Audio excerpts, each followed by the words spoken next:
Really quick, because you have your maps and you can use this to revise. The 12th of September 1962, Kennedy said we're going to the moon. We choose to go to the moon in this decade and do the other things, not because they are easy, but because they are hard. And after a lot of effort and a lot of money, they did succeed in 1969 landing on the moon. This is a topic that's important if you're studying, of course, for the United States and the world section. Here's a question from 23. How did the US achieve a successful moon landing in 1969, and what was its significance at home and abroad? From 2019, how did the US achieve a successful moon landing in 1969, and what was its international significance for the US? And then a kind of a trickier one, which I really like. I'm going to do a sample essay on this one. During the period 1945 to 1989, what was the significance of advances made in space travel and information technology? Lovely question, really liked it. So I'm going to go through this. I'm not explaining anything. This is just, we've done this to death in class. So I'll go through this really quickly. So the space race came about as a result of the rivalry between the militaries of the United States and Soviet Union. So it has to be seen in the context of the Cold War. After World War II, USA and USSR, the two big superpowers, focused on developing rocket technology because that was the future of dominant warfare. We know that the Germans had developed the V1 and V2 rockets. This gave an indication of the power of this technology, and that led to the development of ICBMs, or the attempt to develop intercontinental ballistic missiles. And that technology is what made it possible to think about sending human beings or sending technology up into space. You had to have that rocket technology. In the 1950s, the USSR took the lead.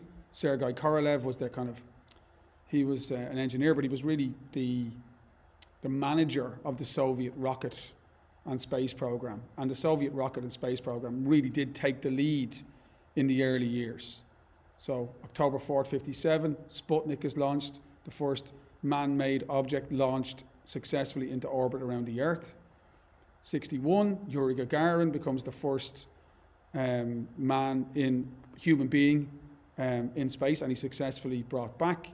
63, Valentina Tereshkova, these are all important names, you should learn them, becomes the first woman in space. And this makes America look bad. These Soviet successes were a humiliation for the United States, who claimed that their system, democratic capitalism, was superior to the Soviet-style communist one-party state. So America, in response to, and of course there were other reasons why they wanted to develop a presence in space, but America, in response to the Soviet successes and in the context of this Cold War rivalry, launched its own space program in the 50s. Its first program was called Vanguard, which was aimed at getting a rocket up into space. The first Vanguard rocket in early 1958 blew up on the launch pad and was widely derided and known as Flopnik. And in response, 1958, NASA, the National Aeronautics and Space Administration, is established, and that is the agency which will drive the next 10 years of development in America of space exploration and technology. By January 1958, America has its first satellite, Explorer 1, and over the next decade, this is a great figure for you to have, the US spent $25 billion. Now, $25 billion of that time's money on this rivalry in space with the USSR. The United States progress and success was really built on the development of the Atlas rockets, and there is no doubt about it that the Atlas rocket technology its success was largely, not entirely, but largely based on the participation of Wernher von Braun. Wernher von Braun was a Nazi. Those V1 and V2 rockets that I mentioned earlier on, he was responsible for the development of those during the Second World War, but because he was an expert, he was brought to America and he was given a position of great power and great authority. So when you see that footage of those rockets going up into space from Cape Canaveral in Florida, you're looking at the work of somebody who was a very controversial figure, Wernher von Braun. You need to know his name. By the 60s, America is starting to catch up. They developed the Mercury program. Alan Shepard, first American in space, 1961. 1962, February 20th, John Glenn, he becomes the first American to orbit the Earth on Mercury Atlas 6. And then you had the development of Gemini project, which further honed and developed rocket technology, including docking procedures between two spacecraft, which will be very important for a moon landing, because you have to get down and then get back up again. And then surveyor missions were sent out to the moon to see if they could find a place that would be suitable to land a craft. The Apollo missions were, of course, the moon missions.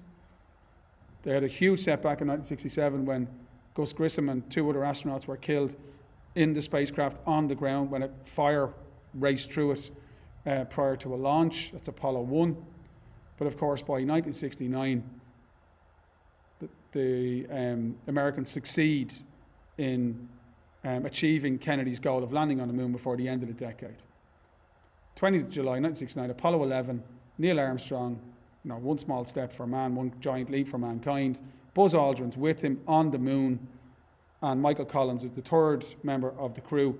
He's up in the orbiting spacecraft, and he is responsible for making sure they can dock on their return. That's in the command module.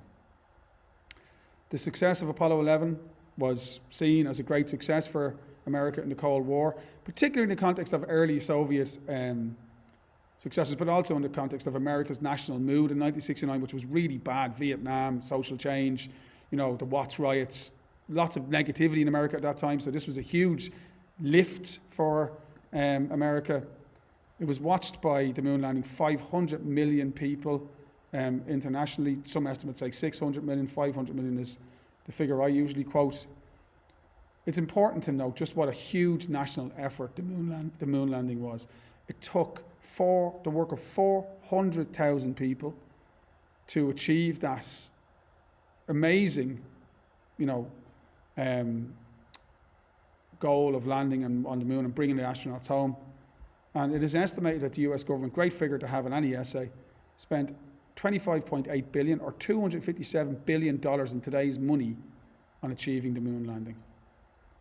We know that that also led to the development of technology that we have in our world today. So computers were the size of this room in the early 60s. You couldn't have huge computers on the spacecraft. So miniaturization that we're so used to today with our phones and everything, big part of, as a result of this program. Digital flight controls and aircraft were developed as a result of this program. Food safety, space blankets, the things you see marathon runners wrapping around themselves, all developed for the moon and space program. Shock absorbers, which led to the development of earthquake-proof building in places all around the world, as a direct result of the space program in the 60s. And of course, rechargeable batteries, which are so important in pretty much every aspect of our modern technology-driven lives.